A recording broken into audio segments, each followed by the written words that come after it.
Hello everyone, नमस्कार। स्वागत है आप लोगों क्लासेस के बीए प्लेटफॉर्म पर। दोस्तों, बीए थर्ड ईयर के अंतर्गत इकोनॉमिक्स में हमारी चर्चा चल रही थी भारतीय अर्थव्यवस्था पर। भारतीय अर्थव्यवस्था पर दोस्तों ये हमारा 6 लेक्चर होने वाला है। इससे पहले हमने जो है विकसित और अल्प विकसित देशों के मध्य में अंतर पर बात की थी दोस्तों। दोनों की तुलना की थी कि विकसित अर्थव्यवस्थाएं किस प्रकार की अर्थव्यवस्थाएं होती है और साथ ही विकासशील अर्थव्यवस्थाएं किस प्रकार की अर्थव्यवस्था होती है।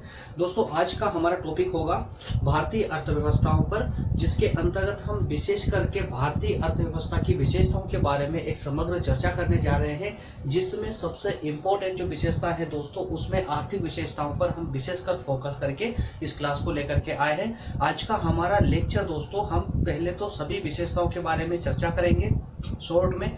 उसके बाद में दोस्तों उसकी जो प्रथम विशेषता होगी आर्थिक विशेषता, उस आर्थिक विशेषता पर हम एक समग्र चर्चा करेंगे, क्योंकि जो हमारे एग्जाम में क्वेश्चन बनते हैं वो आर्थिक विशेषताओं से भी अधिकतम क्वेश्चन आर्थिक विशेषताओं से ही पूछे जाते हैं।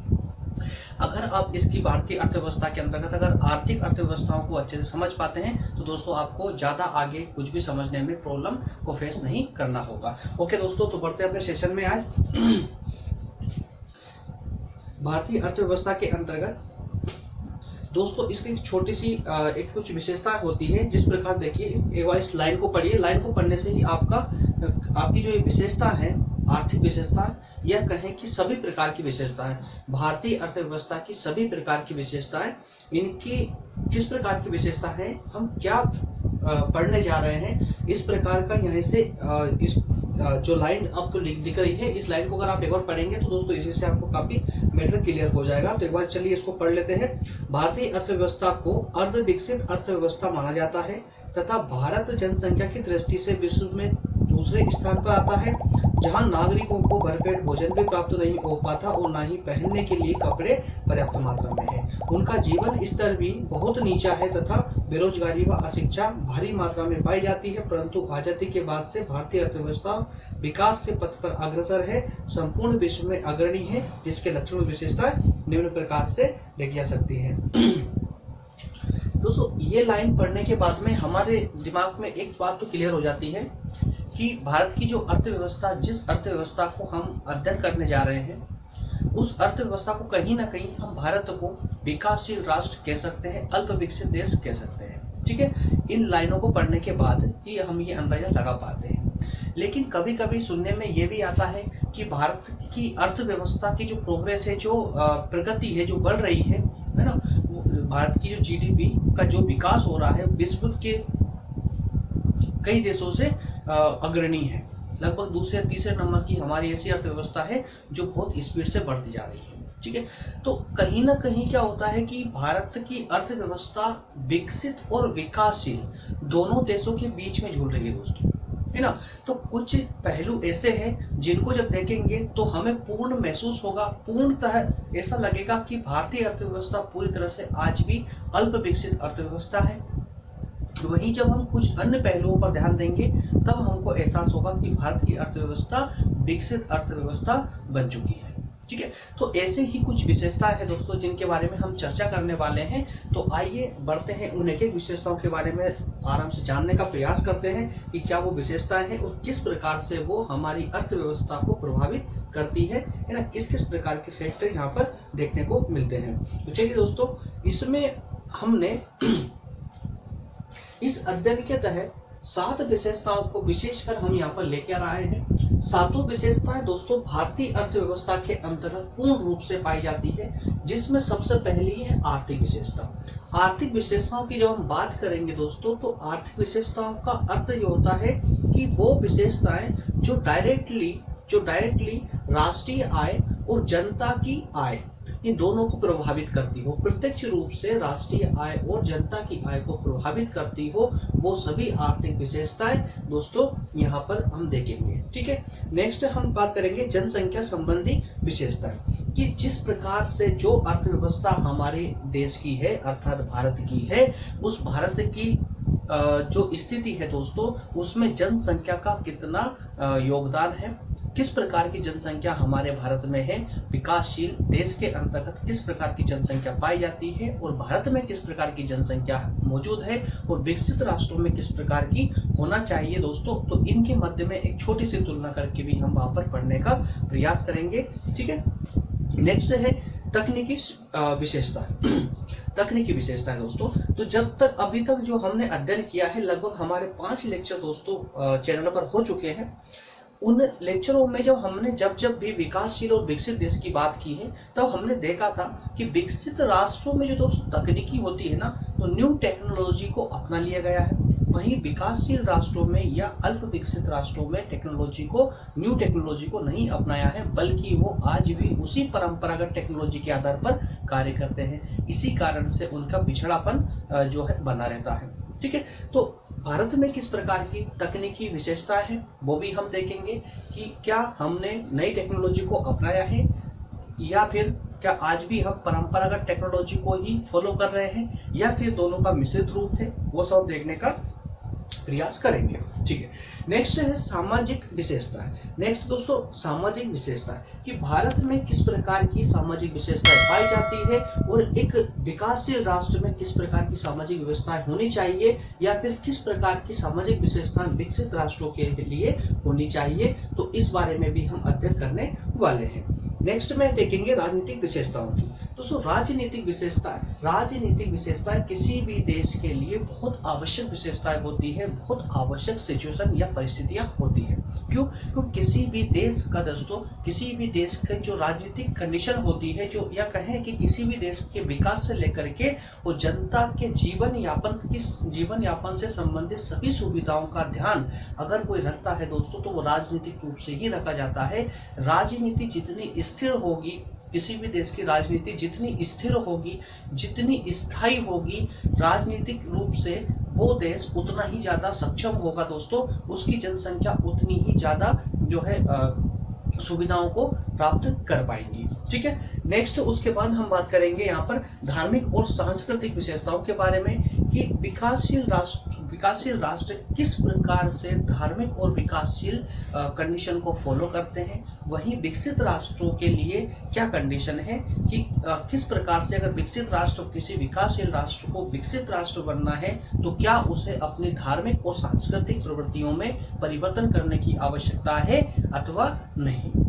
ठीक, उसके बाद में अंत में हम बात करेंगे अन्य कुछ और विशेषताएं जो इनके अलावा उपरोक्त 6 पॉइंट में जिन विशेषताओं की चर्चा नहीं की गई है उनकी बात हम 7 नंबर पॉइंट के अंतर्गत करने वाले हैं। ठीक है, तो दोस्तों लगभग ये 7 पॉइंट आपको क्लियर हो चुके होंगे कि हम इस टॉपिक के अंतर्गत क्या क्या पढ़ने वाले हैं, इस लेक्चर में क्या क्या पढ़ने वाले हैं, वो मैं अभी आपको बता देता हूँ। ठीक है, लेकिन इस टॉपिक पर दोस्तों हमारे 2 वीडियो आएंगे। प्रथम वीडियो ये आज का हो जाएगा जिसके अंदर सिर्फ और सिर्फ हम आर्थिक विशेषताओं के बारे में बात करेंगे। इसके बाद में जो सेकंड वीडियो आएगा दोस्तों, जो भाग 2 आएगा, उसके अंदर हम बाकी अन्य विशेषताओं के बारे में चर्चा करेंगे। ठीक है, तो दोस्तों शुरू करते हैं अपनी आज की क्लास, जिसमें हम भारतीय अर्थव्यवस्था की आर्थिक विशेषताओं की एक समग्र चर्चा करने जा रहे हैं। तो दोस्तों अगर कुछ भी प्रॉब्लम हो, कुछ कंफ्यूजन हो, कुछ जो मैं क्लास में पढ़ा रहा हूँ, जो अगर आपको कुछ भी समझ नहीं आ रहा हो, तो मुझे आप बिल्कुल बेझिझक होकर मुझे कमेंट कर सकते हैं। अगर उसके बाद भी आपको समझ नहीं आता है दोस्तों, तो मैं आपको उस कंफ्यूजन पे आपको एक वीडियो अलग से बना के दे सकता हूँ या दूंगा। ठीक है, तो दोस्तों बने रहिए वीडियो के एंड तक और शुरू करते अपने आज का सेशन जिसमें हम बात करेंगे भारतीय अर्थव्यवस्था की आर्थिक विशेषताओं की। और इन आर्थिक विशेषताओं के अंतर्गत दोस्तों हमने 8 विशेषताओं को यहाँ पर लेकर आए हैं। इन 8 विशेषताओं पर एक बारीकी से अध्ययन करने वाले हैं। 8 पॉइंट को हम बारीकी से समझने का प्रयास करेंगे। अगर ये 8 पॉइंट आपने अगर अच्छे से समझ लिए दोस्तों, तो आने वाली विशेषताओं में आपको 1% भी कंफ्यूजन क्रिएट नहीं होने वाली है। आपको पूरा टॉपिक एकदम पूरा क्लियर हो जाएगा। ठीक है, चलिए शुरू करते हैं। तो सबसे पहले हम बात करेंगे ग्रामीण अर्थव्यवस्था की कि किस प्रकार से विकासशील राष्ट्र या कहे कि भारतीय अर्थव्यवस्था में ग्रामीण अर्थव्यवस्था किस प्रकार की होती है। तो दोस्तों देखिए, जब हम पहले हम इस लाइन को पढ़ लेते हैं, उसके बाद फिर हम व्यवहारिक स्टडी पर ध्यान देंगे। ठीक है, ग्रामीण अर्थव्यवस्था तो भारत की आर्थिक विशेषताओं के अंतर्गत सबसे प्रथम जो विशेषता होती है वो होती है ग्रामीण अर्थव्यवस्था। ग्रामीण अर्थव्यवस्था को अगर हम व्यवहारिक रूप से भी समझ ले दोस्तों, तो हमारा अध्ययन परफेक्ट हो जाता है। उससे पहले हम थोड़ा सा थ्योरेटिकल अध्ययन भी कर लेते हैं। किताबी लैंग्वेज में क्या लिखा हुआ है इसको एक बार पढ़ लेते हैं, उसके बाद में आपको इसको एक व्यवहारिक रूप से इसको कैसे समझा जा सकता है मैं आपको उस प्रकार से समझाऊंगा कि आपको फिर कभी भूल नहीं पाएंगे और आपको दोबारा कभी पढ़ने की आवश्यकता भी नहीं पड़ेगी कि ग्रामीण अर्थव्यवस्था क्या होती है और ये किस प्रकार से किसी देश की अर्थव्यवस्था को प्रभावित कर सकती है। ठीक है, भारतीय अर्थव्यवस्था के अंतर्गत अधिकांश जनसंख्या गांवों में ये मिसप्रिंट है, काम की जगह गांव है, गांवों में निवास करती है, यानी ग्रामों में निवास करती है तथा गांवों से जनता का पलायन हो रहा है, परंतु इसकी गति बहुत ही धीमी है। आजादी के बाद शहरों का तेजी से विकास हुआ है। बस इतनी सी बात यहाँ पर की गई है। ग्रामीण अर्थव्यवस्था हो सकता है कि आपने इससे पढ़ करके आपका कंसेप्ट क्लियर नहीं हो पाया हो, तो अब इसी का एक व्यवहारिक रूप भी सुन लीजिए जिससे आपका पूरा कंसेप्ट क्लियर हो जाएगा। ठीक है, ग्रामीण अर्थव्यवस्था का अर्थ ये होता है दोस्तों कि पूरे देश की इकोनॉमी जिस पर निर्भर करती हो, जिसकी किसी देश की जो जीडीपी होती है दोस्तों, जिसको राष्ट्रीय आय भी कह सकते हैं एक तरह से, तो जो जीडीपी होती है उस जीडीपी का एक बड़ा हिस्सा जिस क्षेत्र से आता हो वो क्षेत्र वहां का विशेष करके दोस्तों वो अर्थव्यवस्था का रूप धारण कर लेती है। ठीक है, तो विकासशील देशों में हम पिछले लेक्चरों में भी चर्चा कर चुके हैं कि विकासशील देशों में या अल्प विकसित देशों में जो अर्थव्यवस्था का एक बड़ा हिस्सा होता है दोस्तों वो होता है कृषि प्रधान। ठीक है, तो कृषि प्रधान अर्थव्यवस्था अल्प विकसित देशों में होती है और उसी कारण से उस कृषि प्रधान देशों में दोस्तों कृषि कौन करते हैं? जो गांवों में निवास करते हैं। ठीक है, तो भारत भी कहीं ना कहीं भारत की भी 70% जनसंख्या दोस्तों आज भी कृषि पर निर्भर है या कृषि कार्य में संलग्न है, कृषि कार्य करती है। ठीक है, तो इस प्रकार से कह सकते हैं कि भारत भी विकासशील देशों की ही तरह है या अल्प विकसित देशों की ही तरह कृषि प्रधान इकोनॉमी है, अर्थव्यवस्था है। ठीक है, जिसमें गांवों की संख्या अधिक है और अधिकतम लोग गांवों में निवास करते हैं जिनके द्वारा कृषि की जाती है ना, और उस कृषि के माध्यम से ही दोस्तों हमारा जीडीपी का एक बड़ा हिस्सा कवर होता है। ठीक है, किसके माध्यम से? कृषि के माध्यम से, है ना। अगर आज हम कोरोना काल की बात करें तो कोरोना काल में भी दोस्तों सारे जितने भी पार्ट्स थे, जितने भी सेक्टर थे, सब डाउन चले गए थे, सब लॉस में चले गए थे। सिर्फ हमारी ये जो कृषि ही एक ऐसा क्षेत्र था जिसने हमें हमारी इकोनॉमी को या हमारे जीडीपी को बनाए रखा, उसने गिरने नहीं दिया। ठीक है, तो अब अर्थ कहने का अर्थ अब ये आ चुका है दोस्तों कि आजादी से पहले हमारी स्थिति कुछ और थी, लेकिन अब आजादी के बाद से स्थिति अब थोड़ी सी पलटने लगी है। अब भारत में भी शहरों का विकास होने लगा है और जो प्रवास की स्थिति थी दोस्तों बहुत शुरू से ही बहुत धीमी रही है, इतनी तेज नहीं रही है। लेकिन अब हम भी जो है डेवलपिंग इकोनॉमी की ओर ग्रोथ कर रहे हैं, है ना, और हम भी अब जो है विकसित राष्ट्रों की ओर बढ़ रहे हैं क्योंकि ग्रामीण अर्थव्यवस्था से अब शहरी अर्थव्यवस्था की ओर अब हम भी मूव करने लगे हैं। तो इसी का अर्थ ये हो जाता है। ठीक है, तो क्या ग्रामीण अर्थव्यवस्था भी क्लियर हो चुका है? ओके, नेक्स्ट बात करेंगे दोस्तों कृषि प्रधानता। कृषि प्रधानता को ज्यादा समझाने की आवश्यकता नहीं है। कृषि प्रधानता सिर्फ वो होती है जिस प्रकार से विकासशील राष्ट्र या विकासशील अर्थव्यवस्था है दोस्तों, उनके अंदर कृषि की प्रधानता होती है, उनकी पूरी अर्थव्यवस्था कृषि पर निर्भर होती है। वही एक विशेषता भारत की अर्थव्यवस्था में भी पाई जाती है। ठीक है, और जब विकासशील देशों की ये विशेषता, कृषि प्रधान विशेषता किसकी है? विकासशील देशों की है। और जब ये विकासशील देशों की विशेषता हमारे भारत के अंतर्गत पाई जाती है दोस्तों, तो हम कह सकते हैं कि भारत भी एक विकासशील राष्ट्र ही है। ठीक है, तो यहाँ पर भी कृषि की प्रधानता पाई जाती है। ठीक है, लगभग देखिए 70% जनसंख्या कृषि कार्यों में लगी हुई है ना। कृषि कार्य, एक बात और समझ ले, कृषि कार्य का अर्थ सिर्फ अनाज बोना ही नहीं होता है दोस्तों। कृषि कार्य का अर्थ अनाज बोने के अलावा जितने प्रकार के भी पशुपालन किए जाते हैं, मत्स्य पालन किया जाता है, वो सब कृषि कार्य के अंतर्गत ही आता है। ठीक है, नेक्स्ट में हम बात करेंगे प्राकृतिक संसाधनों का कम दोहन। जिस प्रकार से लास्ट लेक्चर में हमने बहुत लंबी बात खींची थी प्राकृतिक संसाधनों के दोहन को लेकर के कि जो डेवलप्ड कंट्री होती है दोस्तों, जो विकसित देश होते हैं, वो अपने प्राकृतिक साधनों का पूर्ण दोहन कर चुके होते हैं। लेकिन वही जब हम बात करते हैं विकासशील देशों की, तो दोस्तों विकासशील देश ऐसे देश होते हैं जो अपने प्राकृतिक साधनों का दोहन करने से वंचित रह जाते हैं, वो कर नहीं पाते हैं। चाहे कुछ इसके पीछे कुछ भी कारण हो सकता है, चाहे कहें कि वो टेक्नोलॉजी का कारण भी हो सकता है कि विकासशील देश या अल्प विकसित देश के पास में ऐसी टेक्नोलॉजी नहीं है जिससे वो प्राकृतिक साधनों का दोहन कर सके, उसको निकाल कर इस्तेमाल कर सके, उसका प्रयोग कर सके, या फिर कहे कि पर्याप्त मात्रा में कर सके। करते भी है तो बहुत कम मात्रा में करते हैं। जैसे कि अगर भारत की बात भी करें दोस्तों, तो भारत भी अपने प्राकृतिक साधनों का उचित तरीके से या कहें कि पूर्ण रूप से उपयोग नहीं कर पाया है, जबकि भारत के पास में काफी प्राकृतिक साधन उपलब्ध है, प्राकृतिक संसाधन काफी। ठीक है, नेक्स्ट है असमान आय वितरण। असमान आय वितरण पर भी दोस्तों कल लगभग मैंने 10 से 15 मिनट इसी पर एक मात्र इस टॉपिक पर भी लेक्चर दिया था कि आय का असमान वितरण क्या होता है। तो विकासशील देशों की एक सबसे इंपॉर्टेंट विशेषता होती है जो होती है आय का असमान वितरण। विकसित देशों में अधिक आय होने के कारण, अधिक आय एक पूरा साइकिल होता है दोस्तों, एक इकोनॉमी एक पूरी साइकिल होती है जिसमें एक वस्तु दूसरे से जुड़ी हुई होती है। जिस प्रकार से एक व्यक्ति की आय होती है, उस व्यक्ति की आय कहीं ना कहीं पूर्ण रूप से या प्रत्यक्ष रूप से दोस्तों राष्ट्र की आय को प्रभावित करती है। ठीक है, तो इसी प्रकार से जब विकसित राष्ट्रों की जब हम बात करते हैं तो वहां पर प्रति व्यक्ति आय उच्च होती है, और प्रति व्यक्ति आय के उच्च होने के कारण ही राष्ट्र की आय भी अर्थात राष्ट्रीय आय भी उच्च होती है, जिस कारण से दोस्तों वहां पर आय का समान वितरण होता है। और समान वितरण होने से दोस्तों वहां पर गरीबी नाम मात्र की होती, गरीबी नहीं के बराबर होती है। लेकिन जब हम बात करेंगे विकासशील देशों की या अल्प विकसित देशों की दोस्तों, तो वहां पर गरीबी भरपूर मात्रा में पाई जाती है, गरीबी अत्यधिक मात्रा में पाई जाती है। और गरीबी का कारण होता है कि वहां पर आय का जो है असमान वितरण होता है दोस्तों। और असमान वितरण किस प्रकार से होता है यहाँ पर कि देश की जो एक बड़ी इकोनॉमी पर, देश के एक जो बड़े संसाधन होते हैं, ज्यादा संसाधन होते हैं, बड़ी इकोनॉमी होती है, उस पे कुछ लोगों का अधिकार एकाधिकार हो जाता है।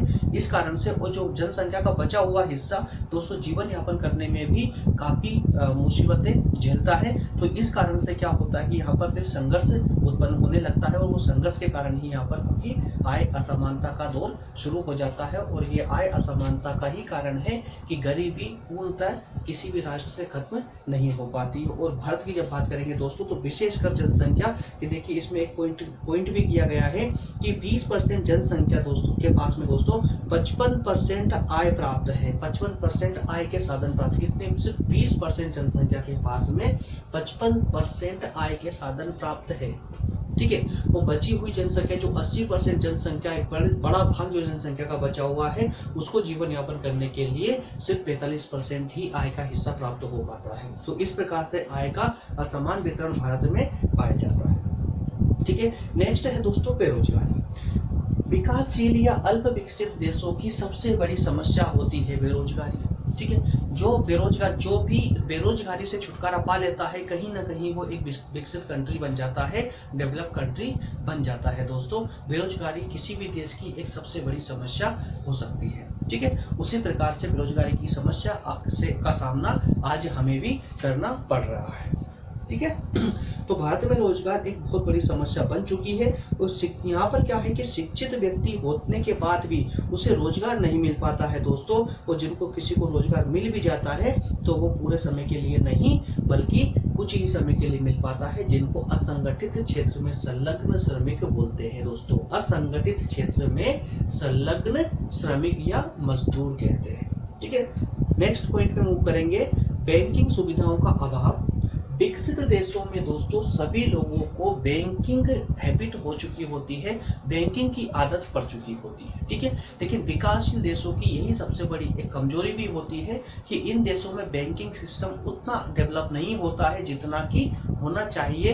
इतने बैंकिंग सुविधाएं नहीं होती है जो कि सभी जनता को समान रूप से प्रोवाइड की जा सके, जिससे उनको बैंकिंग हैबिट कराई जा सके। परंतु दोस्तों बैंकिंग हैबिट ना होने के कारण ही या बैंकिंग सुविधाओं के कम होने के कारण ही जो है वो अपनी बचत भी नहीं कर पाते हैं और साथ ही साथ पूंजी निर्माण में सहयोग भी नहीं कर पाते हैं। ये सबसे बड़ी एक और विकासशील देशों की कमी देखने में आती है।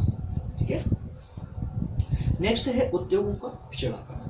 इसके अंतर्गत इस सेशन में दोस्तों अगर विकसित और विकासशील राष्ट्रों की कभी आपको तुलना करना हो तो इसकी तुलना की शुरुआत जो होगी ना आपकी औद्योगिक क्षेत्र से हो सकती है।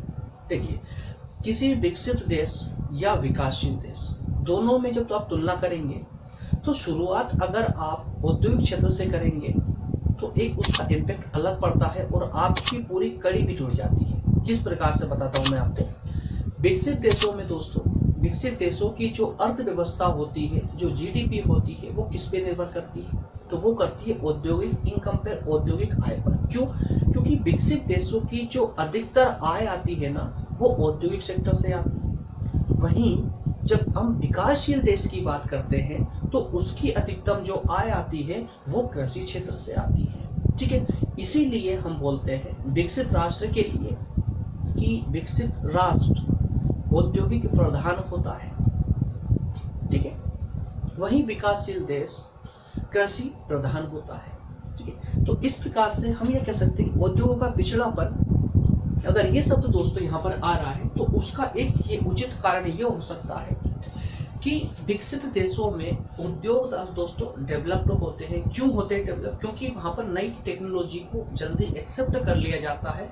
उस देश में नई टेक्नोलॉजी को जल्दी एक्सेप्ट कर लिया जाता है। उस नई टेक्नोलॉजी के आधार पर ही दोस्तों उनका विकास हो जाता है, उसके औद्योगिक विकास हो जाता है, औद्योगिक क्रांति आती है, उसका औद्योगिक विकास हो जाता है। लेकिन विकासशील राष्ट्र ऐसा करने से बचते हैं, नई टेक्नोलॉजी को एक्सेप्ट करने में संकोच करते हैं या फिर उनकी क्षमता नहीं होती है कि वो नई टेक्नोलॉजी को एडॉप्ट कर पाए, है ना। इस कारण से वो अपने उद्योगों का विकास नहीं कर पाते। अगर वहां पे उद्योग धंधे होते भी हैं दोस्तों तो बहुत पिछड़ी हुई स्थिति में नजर आते हैं, बहुत पिछड़ी हुई स्थिति में होते हैं, क्योंकि सभी लोग या कहें कि जनसंख्या का एक बड़ा हिस्सा या तो मजदूर होगा या फिर कृषक होगा या फिर कृषि कार्य में लगे हुए मजदूर होंगे। ओके, नेक्स्ट, कम प्रति व्यक्ति आय। अगर ये सारी समस्याएं जो अभी तक हमने बात की है, जो भी समस्याओं की अभी तक हमने चर्चा की है, अगर ये सारी समस्याएं दोस्तों किसी देश में या किसी अर्थव्यवस्था में मौजूद होगी तो हम आसानी से कह सकते हैं कि वहाँ के व्यक्ति गरीब होंगे, वहाँ की जनता गरीब होगी, अपने खर्चों को जो है इनको नियमित करना पड़ता होगा, अपने सभी आवश्यक सुविधाओं को जुटाने में उनको बहुत ज्यादा समस्याओं का सामना करना पड़ता होगा। इसी प्रकार से दोस्तों जो देश गरीब होता है, जिस देश में आय समान रूप से वितरित नहीं होती है, जिस देश में उद्योग पिछड़ी हुई स्थिति में होते हैं, जिस देश में श्रमिक अधिक संख्या में होते हैं, जहाँ बेरोजगारी पनप रही होती है, जहाँ जातिवाद फैला हुआ हो या कई अन्य प्रकार की समस्याएं, जितनी भी समस्याएं हमने विकासशील देशों को लेकर के देखी है दोस्तों, उस प्रकार की अगर समस्याएं होगी तो उस देश की जनता गरीब होगी, उनकी जो आय होगी उस जनता की वो बहुत कम या फिर ना के बराबर होगी दोस्तों, और इतनी भी कम हो सकती है जिससे उनका जीवन यापन भी दोस्तों संकट में आ जाए। ठीक से भरपेट खाना भी ना खा पाए, उनको भोजन भी प्राप्त ना हो सके, वो साथ में पहनने के लिए कपड़े भी उचित रूप से प्राप्त ना हो सके, ये स्थिति भी वहां पर उत्पन्न हो सकती है। ठीक है, तो भारत में भी दोस्तों प्रति व्यक्ति आय की स्थिति बहुत ही ज्यादा कम है। भारतीय राष्ट्रीय आय कम होने के कारण प्रति व्यक्ति आय दोस्तों कम हो जाती है, और प्रति व्यक्ति आय कम होने से देश की बढ़ती जनसंख्या, कम उत्पादन और बेरोजगारी की समस्या एक भयानक रूप धारण कर लेती है।